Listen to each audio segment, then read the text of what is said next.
बात का मन बना लिया है कि पुनः मौजूदा प्रधानमंत्री जी को तीसरी बार देश का प्रधानमंत्री बनाना है।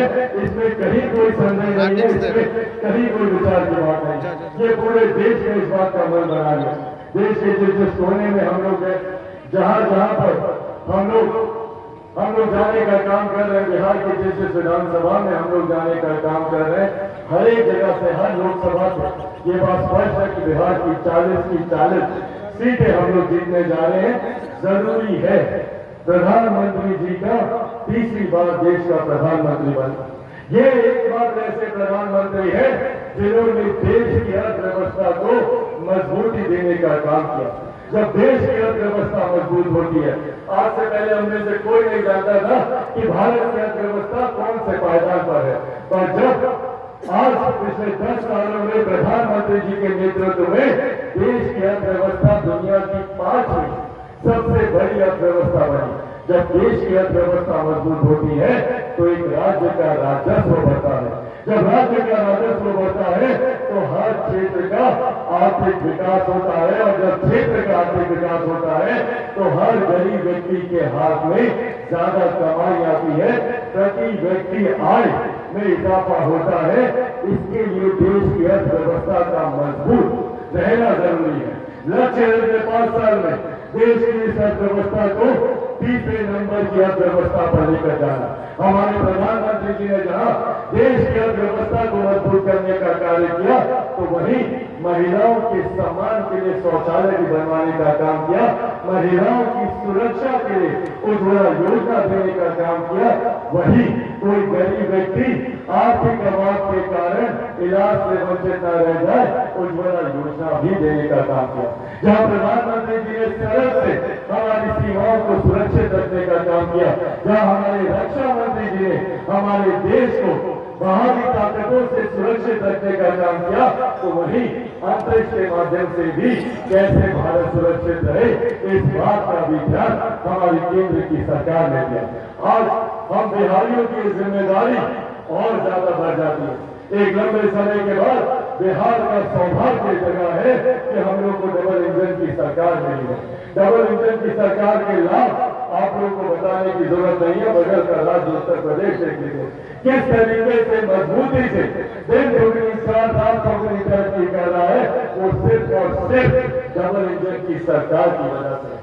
ये डबल इंजन की सरकार आज जब बिहार को मिली है, इसमें भी कोई संदेह नहीं है कि जैसे लोकसभा के बाद देश में एनडीए की सरकार बनने जा रही है, तो विधानसभा के बाद बिहार में भी पुनः एनडीए की सरकार बनने जा रही है।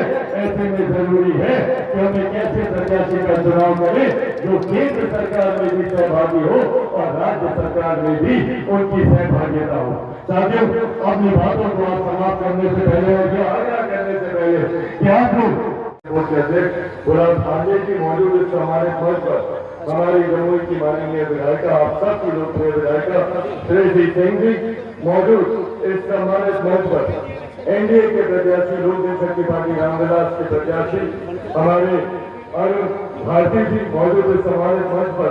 आग्रह करता हूँ आगामी 21 अप्रैल 2024 को अपने अधिकार का प्रयोग कर हेलीकॉप्टर छाप पर बटन दबाकर मुझे अपना प्यार और आशीर्वाद दें। जय जमुई।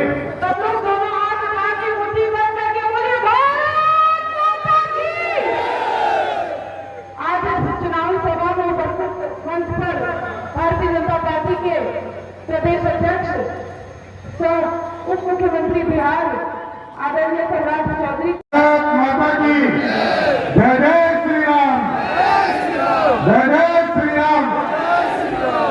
आज चुनावी सभा की अध्यक्षता कर रहे अभ्यर्थी और इस मंच पर उपस्थित हम लोगों के लोकप्रिय रक्षा मंत्री और भारतीय जनता पार्टी के पूर्व अध्यक्ष और जिस अध्यक्ष ने एक सशक्त नेतृत्व देने का काम किया, आदरणीय श्री राजनाथ सिंह जी, और इस मंच पर उपस्थित लोकसभा रामविलास के राष्ट्रीय अध्यक्ष छोटे भाई चिराग पासवान जी, बिहार सरकार के उप मुख्यमंत्री आदरणीय विजय सिन्हा जी, बिहार सरकार के मंत्री आदरणीय हरीश रानी जी, और आपके लोकप्रिय उम्मीदवार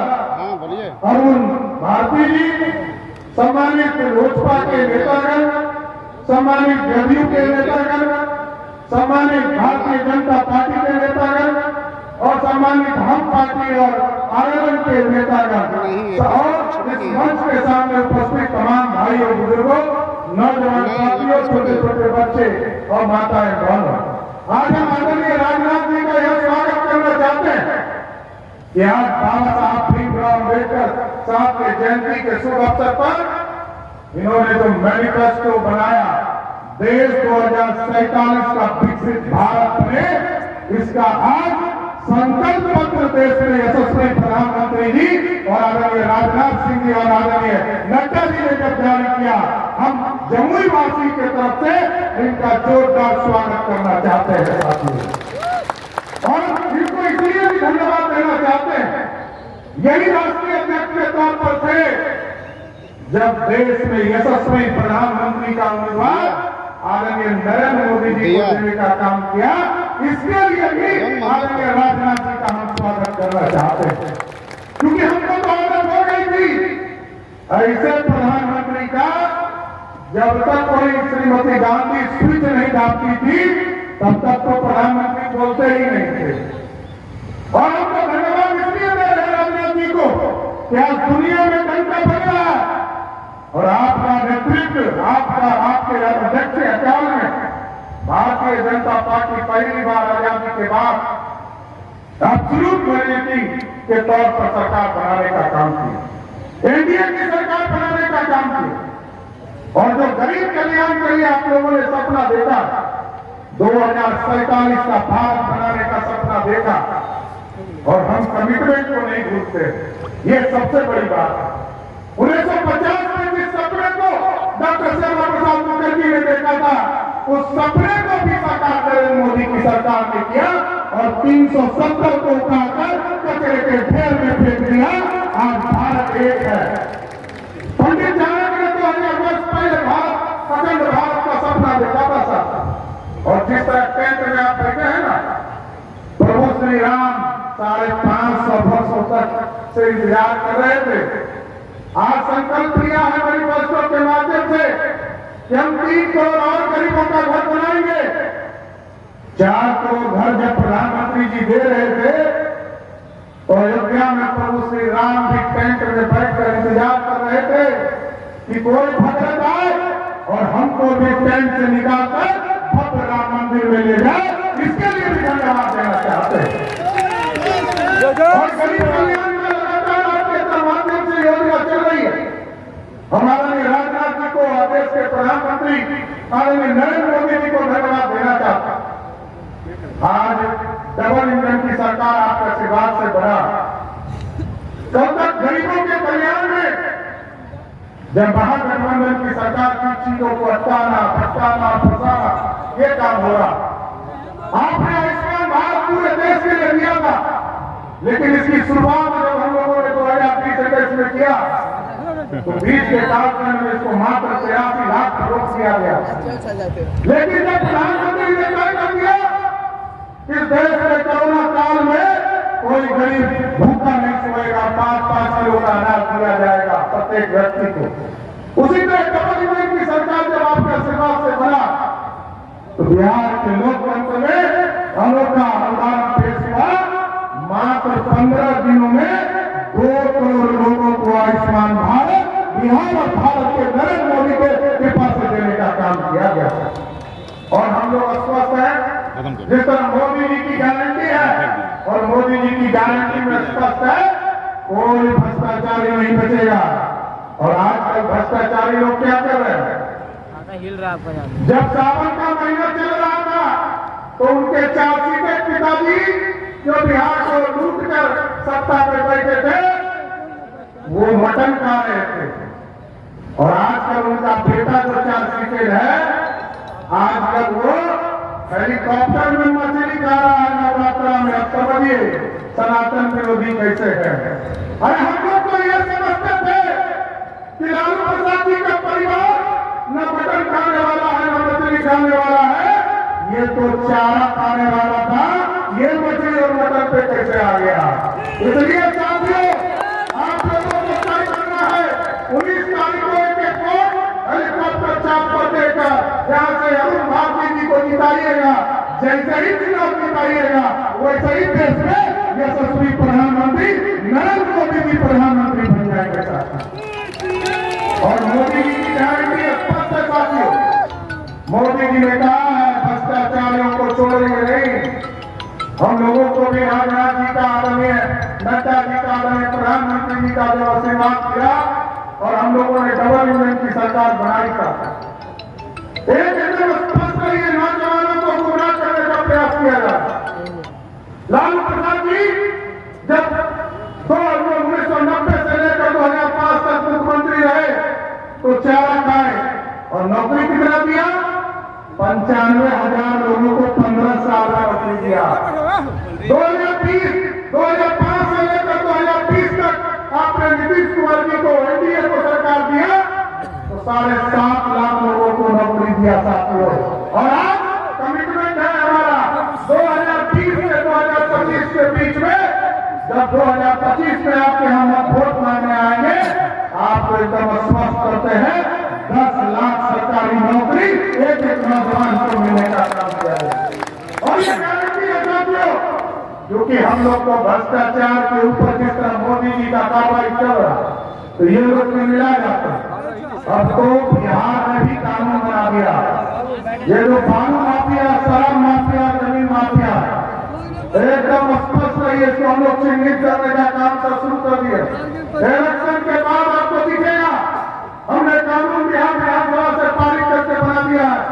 अब यहाँ स्पष्ट तौर पर दिखेगा जिस तरह मोदी जी की गारंटी है कि भ्रष्टाचारी को जेल के अंदर जाना पड़ेगा, उसी तरह बिहार का कानून बालू माफिया, शराब माफिया, जमीन माफिया को स्पष्ट संदेश है या तो उसको जम्मू के जेल में बंद होना पड़ेगा नहीं तो बिहार छोड़कर भागना पड़ेगा। इतना स्पष्ट करना चाहते हैं। इसलिए आज जम्मू की जनता से यही आग्रह और निवेदन करूंगा क्या लगे राजनाथ सिंह जी आपके बीच में आए, हमारे नेता है और इस देश को सुरक्षित करने वाले हैं और इनके नेतृत्व में तो भारत इतना मजबूत हुआ साथियों।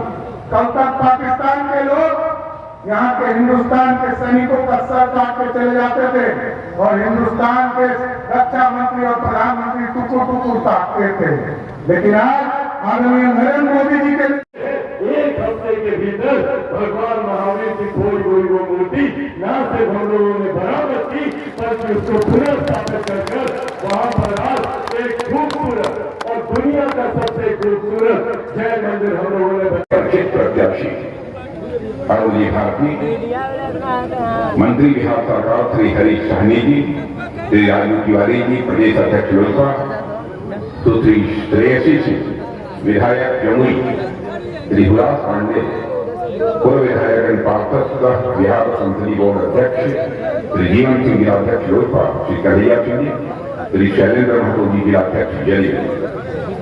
इस सभा में मौजूद मेरे सभी सम्मानित साहिब, जहां तक मुझे याद है लगभग 3 बार जमुई की सार्वजनिक सभा को इसके पहले मैं संबोधित कर चुका हूं,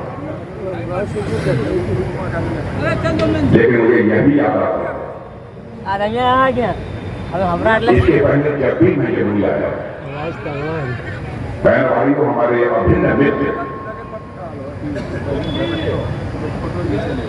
जिनके साथ मेरा भावनात्मक रिश्ता था और मैं ये कहूं एनडीए में वह शामिल हुए थे जब मैं पार्टी का राष्ट्रीय अध्यक्ष था तो हमारे आग्रह पर ही एनडीए में जो शामिल हुए थे ऐसे स्वर्गीय रामविलास जी पाठक आज हमारे साथ मंच पर नहीं है। स्वाभाविक रूप से उनकी कमी मुझे भटक रही है। खिलखिलाता हुआ चेहरा और जिस गर्मजोशी के साथ आकर वो लिपट जाते थे उससे जिस अपनेपन का एहसास होता था मैं उसको शब्दों में बयान नहीं कर सकता, लेकिन जो प्रकृति का शाश्वत नियम है दुनिया की कोई ताकत उसे नहीं बदल सकती है। जो आया है सभी को जाना है, लेकिन रामविलास जी पासवान अपनी विरासत के रूप में जो चिराग पासवान को देकर गए हैं बहनों भाइयों मैं कहूंगा कि आपका चिराग पासवान यह साधारण नौजवान नहीं है, बल्कि मैं चिराग पासवान के बारे में यह कहना चाहूंगा कि एनडीए की पिच का वह रन हीटर है। जितने रन की जरूरत होगी वह उतने रन बनाने की क्षमता आपका चिराग पासवान है। जिंदाबाद जिंदाबाद। पार्टी के अध्यक्षा चिराग पासवान कर रहे हैं। मैं पूरी तरह से आश्वस्त हूं कि हमारे रामविलास जी पासवान का स्वप्न था, उस स्वप्न को वे निश्चित रूप से साकार करेंगे। आज बाबा साहब भीमराव अम्बेडकर की जयंती है, इसके लिए मैं आप सबको शुभकामनाएं देता हूं और अपनी एनडीए की तरफ से आप सबको आश्वस्त करना चाहता हूं। इस संविधान के रचयिता, समस्त समाज के निर्माण का एक अवधारणा देने वाले ऐसे महापुरुष ने जो कुछ भी भारत के लोगों से अपेक्षा की थी उसे कोई पूरा कर सकता है। बहनों भाइयों को केवल एनडीए के लोग पूरा कर सकते हैं और कोई नहीं पूरा कर सकता। और साथ ही साथ आज नवरात्रि का शुभारंभ है। इस नवरात्रि की शुभारंभ की भी मैं आप सबको हार्दिक शुभकामना दे रहा हूं। आज यदि मैं आप सबके बीच आया हूं तो यहां पर मैं अरुण भारती के लिए आया। अरुण भारती वैसे तो पहले भी काम करते रहे होंगे राजनीतिक क्षेत्र में, लेकिन प्रत्याशी के रूप में पहली बार वह चुनाव के मैदान में उतरे। अरुण भारती को बोलते हुए मैं सुन रहा था। इतना तो अरुण भारती के बारे में जिस नतीजे पर मैं पहुंचाऊं मैं कह सकता हूं, अरुण भारती एक विनम्र है, एक शालीन व्यक्ति है और सांसद बनने के बाद प्रभावी तरीके से जैसे भी एक सेवक के रूप में भूमिका निभानी चाहिए, इस क्षेत्र की जनता के लिए सेवक की भूमिका निभाएंगे।